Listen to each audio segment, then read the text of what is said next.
누가복음 21장 20절에서 24절까지 말씀을 봉독해 드립니다. 누가복음 21장 20절에서 24절까지의 말씀입니다.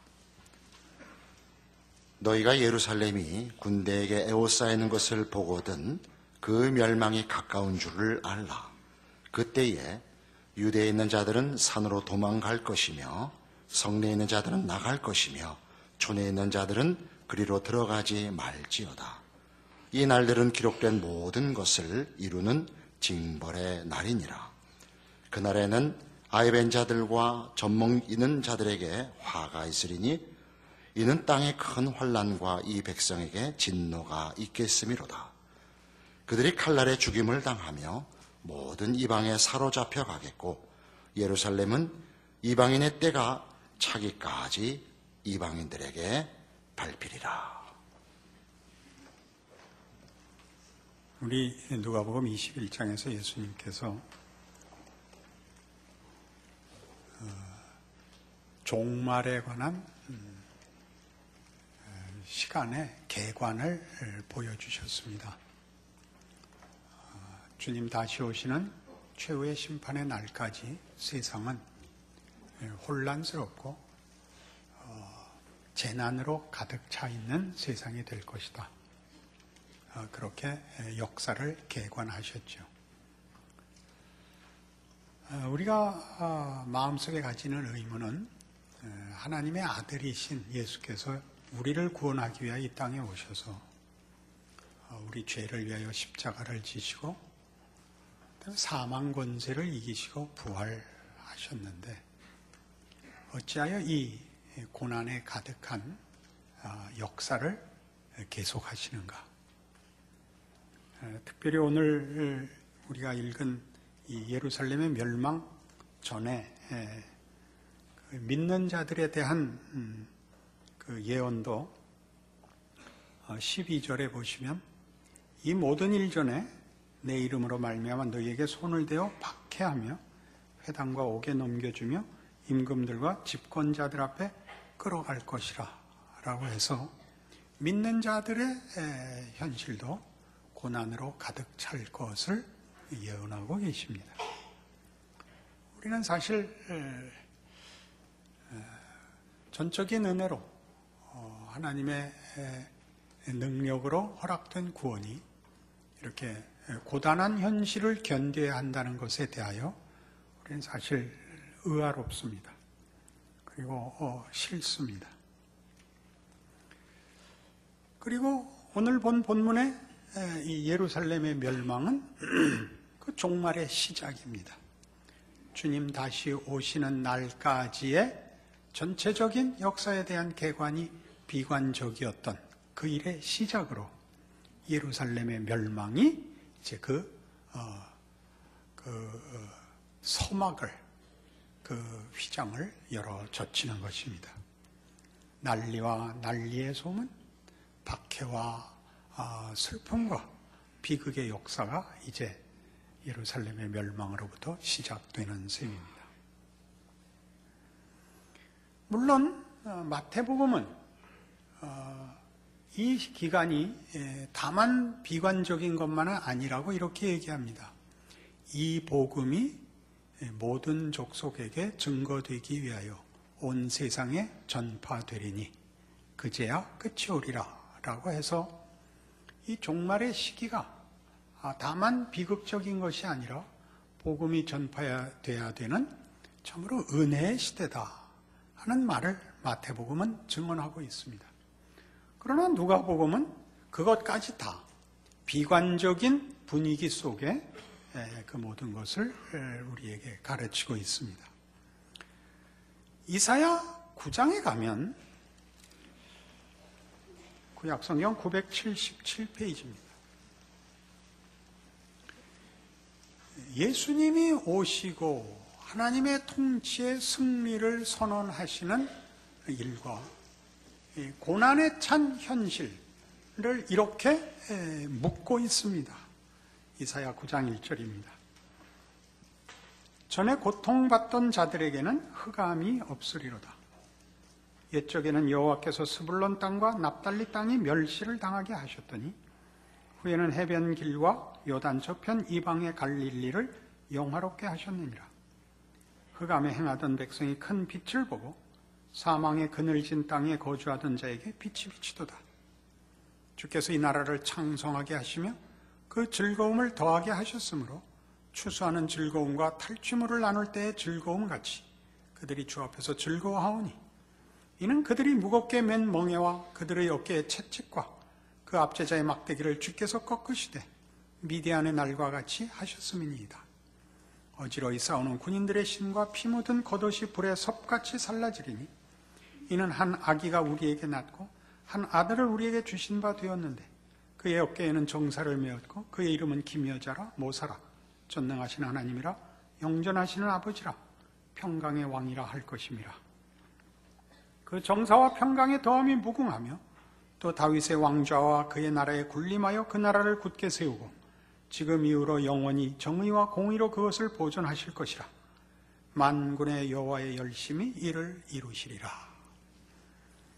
예수 그리스도를 보내어 이 난리와 혼란과 재난의 땅에 하나님의 거룩한 왕국을 세우며 정의와 공평,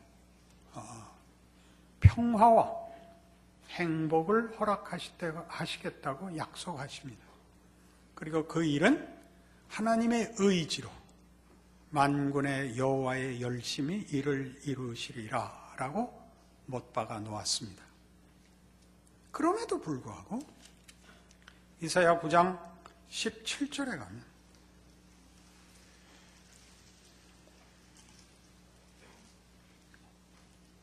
이 백성이 모두 경건하지 아니하며 악을 행하며 모든 입으로 망명되이 바라니 그러므로 주께서 그들의 장정들을 기뻐하지 아니하시며 그들의 고아와 과부를 긍휼히 여기지 아니하시리라.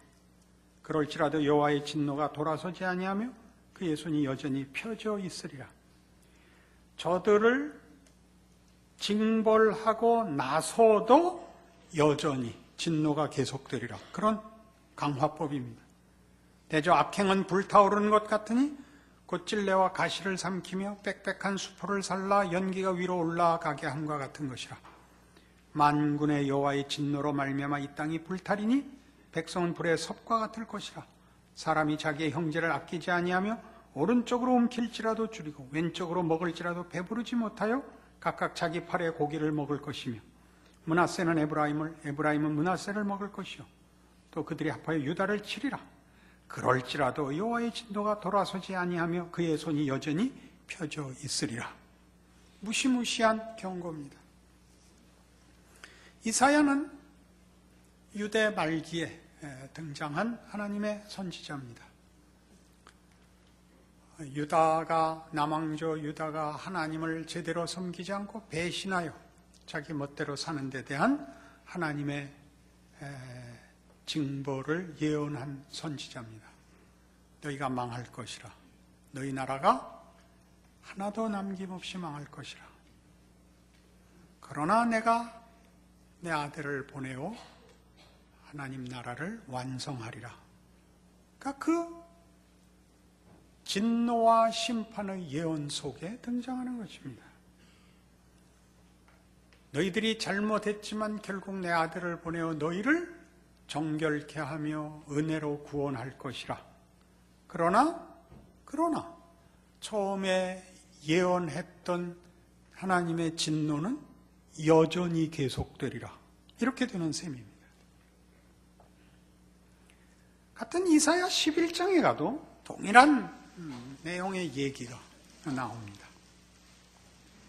이새의 줄기에서 한 싹이 나며, 이새는 다윗의 아버지입니다. 그러니까 다윗이 가지는 왕권의 그 상징성, 영원한 통치, 의로운 통치는 이제 메시아의 한 예표가 되기 때문에 이게 메시아의 탄생에 대한 예언은 다윗과 늘 연결됩니다. 이새의 뿌리에서 한 싹이 나며 그 뿔에서 한 가지가 나서 결실할 것이요 그의 위에 여호와의 영 곧 지혜와 총명의 영이요 모략과 재능의 영이요 지식과 여호와를 경외하는 영이 강림하시리니 그가 여호와를 경외함으로 즐거움을 삼을 것이며 그의 눈에 보이는 대로 심판하지 아니하며 그의 귀에 들리는 대로 판단하지 아니하며 공의로 가난한 자를 심판하며 정직으로 세상의 겸손한 자를 판단할 것이며 그의 입에 막대기로 세상을 치며 그의 입술의 기운으로 악인을 죽일 것이며 공의로 그의 허리띠를 삼으며 성실로 그의 몸의 띠를 삼으리라. 다윗 왕권으로 예표된 메시아의 정체성, 메시아의 사역, 메시아를 통한 하나님의 약속을 보여줍니다. 그리했을 때, 메시아로 인한 하나님의 통치가 완성됐을 때가 이제 6절 이하에 나옵니다. 그때 이리가 어린 양과 함께 살며 표범이 어린 염소와 함께 누우며 송아지와 어린 사자와 살찐 짐승이 함께 있어 어린아이에게 끌리며 암소와 곰이 함께 먹으며 그것들의 새끼가 함께 엎드리며 사자가 소처럼 풀을 먹을 것이며 젖 먹는 아이가 독사의 구멍에서 장난하며 젖된 어린아이가 독사의 굴에 손을 넣을 것이라. 내 거룩한 산 모든 곳에서 해됨도 없고 상함도 없을 것이니 이는 물이 바다를 덮음같이 여호와를 아는 지식이 세상에 충만할 것임이니라. 여호와를 아는 지식의 충만, 이것이 메시아가 와서 이룰 그 영원한 나라, 하나님의 의로운 통치의 나라의 가장 중요한 본질적 내용이 됩니다. 이것을 우린 앞에 있었던 9장과 이렇게 엮을 수 있습니다. 이스라엘의 잘못을 징벌하시는 하나님, 저들의 잘못을 용서하시지 않는 하나님은 저들을 근거로 삼지 않고 하나님의 의로우심과 자비하심과 신실하심을 근거로 하는 그의 나라를 세울 것입니다. 그것은 그가 그 아들을 보냄으로써 그 의지와 그 약속의 신실성을 우리에게 증거로 삼고 있고 결국 이루어질 나라입니다.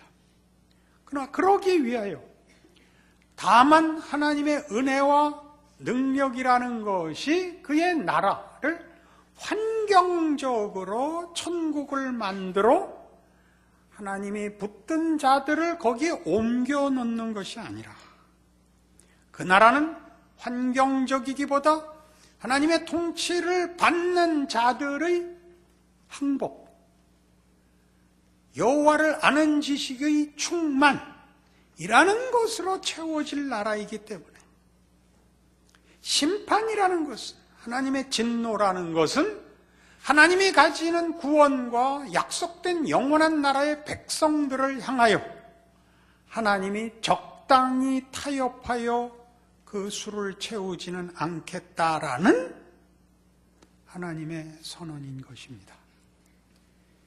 이것이 예수님께서 오셔서 우리를 위하여 십자가에 죽으시는 구원을 주시고 사망의 권세를 깨고 부활한 권세와 능력에도 불구하고 그렇게 부른 그의 백성들을 주님 다시 오시는 날까지의 기간으로 우리에게 기회를 주시는 이유가 됩니다.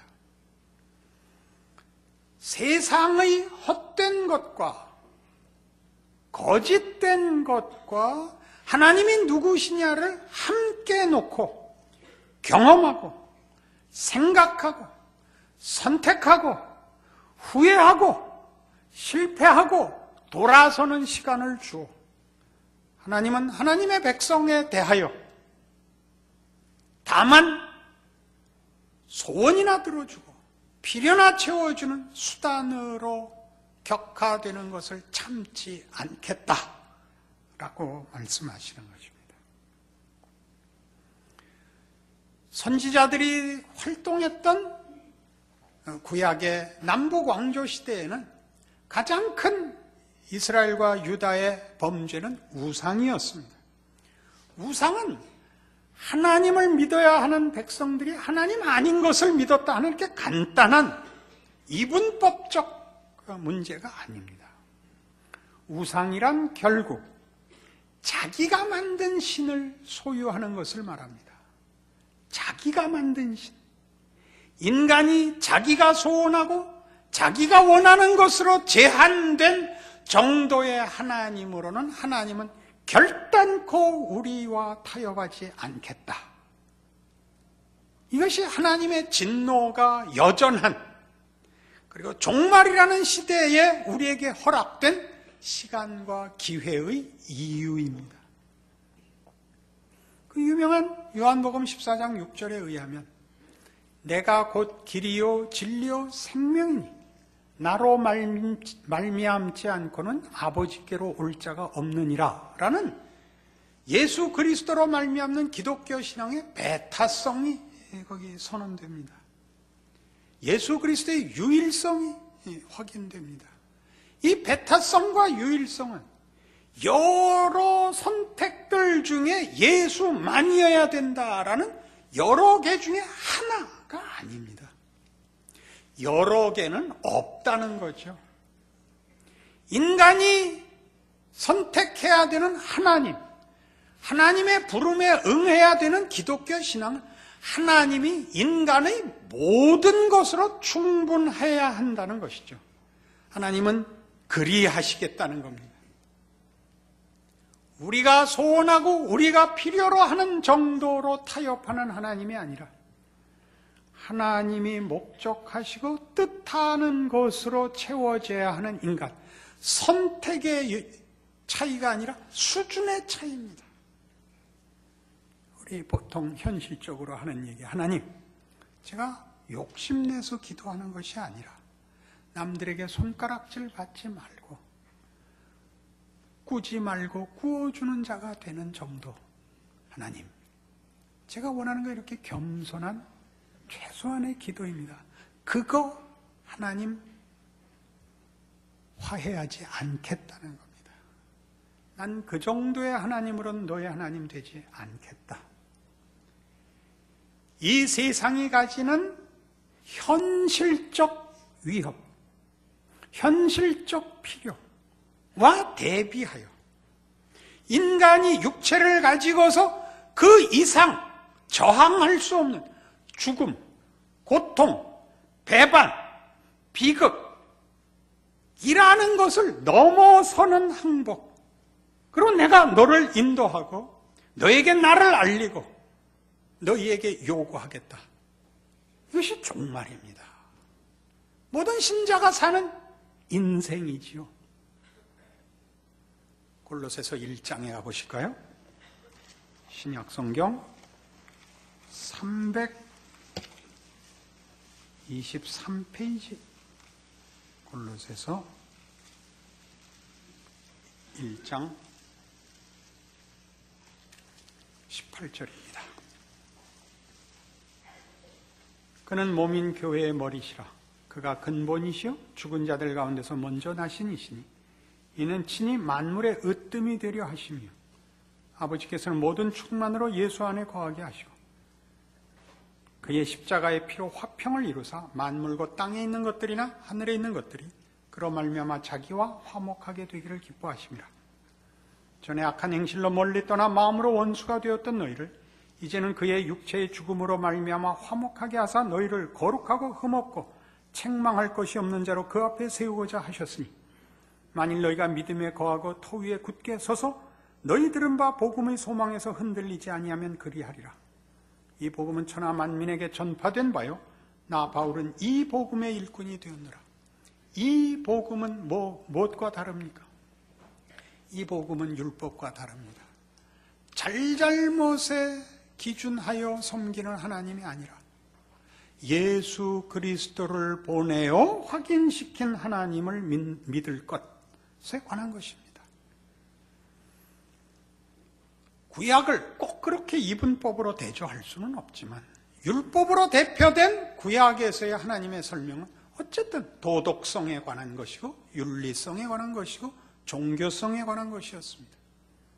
그러나 신약에 드러난 그 율법의 요구의 진정한 의미는 예수 안에서 그 진정한 진면목이 드러납니다. 하나님이 우리에게 믿음을 요구하신다는 것이죠. 믿음을 요구한다는 것은 다만 잘잘못의 문제가 아니라 하나님과 인격 대 인격으로 요구하고 반응하는 인격과 인격 사이에 가장 고급한 관계를 요구하신다는 사실이죠. 오늘날을 보십시오. 현대 사회의 제일 만연한 세속적 결함은 이런 덕목들이 사라진 것입니다. 신의라는 것이 사라졌죠. 믿음이라는 것이 사라졌죠. 오직 이해관계와 실용성 이외에 아무것도 없는 사회가 되었습니다. 그것은 부끄러운 것입니다. 인간이란 언제나 잘잘못으로 다룰 수 있는 존재가 아닙니다. 언제나 유용성으로 다룰 수 있는 존재가 아닙니다. 만일 우리가 그래야 한다면 우리는 인생에 아무런 낙이 없을 것입니다. 누구를 좋아한다는 것, 누구를 사랑한다는 것, 여러분 다른 무엇으로도, 다른 어떤 것으로도 대신할 수 없는 고급한 이유입니다. 그리고 그것을 다른 옳고 그른 것과 능력을 가지고 채울 수는 없는 법입니다. 결혼할 때 제일 재밌는 일이 이겁니다. 그 남녀가 서로 개인적인 교제가 없을 때에는 선을 보지 않습니까? 선을 보면요, 모든 조건으로도 만족하는 적이 없습니다. 인류대학을 나오고 눈이 왕방울만 하고 삼거풀이고 무슨 귀가 붙여갖고 유학을 갔다 오고 그래도 다 재수가 없습니다. 모르니까 조건으로는 행복이 되지 않는데 어느 날 이유 없이 누구에게 넘어가면 모든 것이 다 괜찮습니다. 3년밖에 못 산다 그래도 상관이 없고 애를 낳을 수 없는 어떤 유전적인 이유가 있다 해도 입양하면 되지. 처갓집이 굉장히 어려워서 내가 다 먹여 살릴게. 어떤 조건도 괜찮습니다. 물론 삶은 힘들어지지만 그러나 우리 거기서 문득 인간의 고급한 내용이라는 것은 이런 데 있다는 걸 알게 됩니다. 하나님이 그걸 요구하십니다. 예수는 누구냐? 하나님이 당신을 우리와 동일한 조건 속에 당신을 넣어 우리를 만나 주신 사건입니다. 우리를 만나기 위하여 기꺼이 찾아온 자리인 것입니다. 예전 월남전이 한참일 때 반전 영화가 많이 만들어졌는데 그 중에 하나 디어 헌터라는 영화가 있었습니다. 신앙심이 좋아지려면 인문학적 배경이 있어야 된다 그런 겁니다. 로버트 드니로가 이제 주인공을 맡았는데 친구랑 같이 월남에 갔다가 월남전에서 이제 이 전쟁이 아무 의미가 없다는 걸 깨닫고 이제 드니로는 제대하고 사회에 복귀해서 잘 사는데 가장 친한 친구가 함께 갔었는데 이 친구는 행방불명이 된 겁니다. 베트남에서 없어진 겁니다. 그래서 그 친구를 찾기 위해 애를 쓰다가 간신히 찾을 만한 단서가 생겨서 찾아옵니다. 월남에 찾아와서 수소문에 가보니까 이제 거의 정신 이상자가 되어 러시안 룰렛 하는 사람이 됐습니다. 그 리볼버 권총에 총알 하나만을 넣고 이렇게 탄창을 돌린 다음에 돈 내고 서로 자기 머리 쏘는 게임 말입니다. 언제 실탄이 나올지 모르죠. 먼저 죽는 쪽이 지는 겁니다. 그걸 하고 있습니다. 가서 돌아가자. 못 돌아가겠다는 겁니다. 왜 못 돌아가느냐? 그 월남전 때 본 인간과 정치와 세상과 이 모든 것에 대한 환멸과 그 혼돈이 이 한 인격을 황폐화시킨 겁니다. 살 이유가 없습니다. 그러니까 가장 극단적인 상황에 자기를 집어넣는 것 외에는 하루를 버틸 힘이 없습니다. 그래서 이 러시안 룰렛이라고 있죠. 그러니까 드니로가 다 옆에 있는 도박꾼들을 치우고 마주 앉습니다. 나를 봐. 난 누구라고? 돌아가자고. 너 누구야? 필요 없어. 꽝 하고 쏩니다, 자기를. 빈 탄창이 걸리면 그냥 찰칵 소리만 나죠. 드니로가 그 권총을 빼서 자기를 쏩니다. 그러다 친구가 죽어버렸던 걸로 기억이 납니다. 거기까지 찾아오는 겁니다. 그래도 항복하시지 않겠습니까? 그게 예수 그리스도의 오심입니다. 그 한 번의 사건으로 우리 보고 돌아서라 그러지 않습니다. 그렇게 시작했습니다. 그 여러분의 인생을 줍니다. 역사를 줍니다. 세상이 하는 위협과 가진 힘과 그걸로 인하여 받는 고통과 현실 속에서 하나님은 당신의 약속과 그 약속을 지키시는 신실함과 약속의 귀한 것들로 우리 앞에 함께 동등한 조건으로 우리 인생 앞에 놓아둡니다. 그리하여 우리로 하여금 우리의 인생 속에서 결정하고 생각하고 고민하고 후회할 시간을 줍니다. 결코 우리가 하나님을 다만 우리의 필요에 응하고 우리의 소원을 만족시키는 분으로 하나님을 이해하고 하나님과 적당히 타협하자고 하는 것을 거부하십니다. 예루살렘을 멸망시키는 것 같이 말이죠. 교회가 커지고 세력을 얻고 정치권과 사회의 지위를 가져 하나님을 증거하게 하시지 않습니다. 우리 모두가 기도하기만 하면 병이 낫고 일이 잘 되는 것으로 봐라, 이렇게 안 하십니다. 그것으로 할 수 있는 것보다 더 큰 것, 목숨을 거는 것, 기꺼이 수모를 함께 당할 수 있는 자리, 믿음과 사랑의 자리로 부르십니다. 이것이 성경이 말하는 종말이요, 예루살렘의 멸망이요, 믿는 자들이 받을 박해입니다. 그것은 하나님이 우리를 요구하시는 가장 깊고 영광된 자리로의 부르심이며 대접입니다. 여러분의 전평생에 걸친 예수 믿는 어려움, 세상과 맞서야 하는 것을 기꺼이 그리할 것인가? 일찍 결단하여 쓸모있는 자가 되라, 그런 얘기 아닙니다. 우리 너무 일찍 땡겼었습니다. 우리는 유용해지라고 부름을 받는 것이 아니라 전생애를 실패하는 한이 있어도 마지막에는 세상을 버리고 하나님을 택하는 자리로 인도하기 위하여 하나님이 우리의 못난 것과 어리석은 것과 배신과 후회와 절망과 자폭을 견뎌 기다려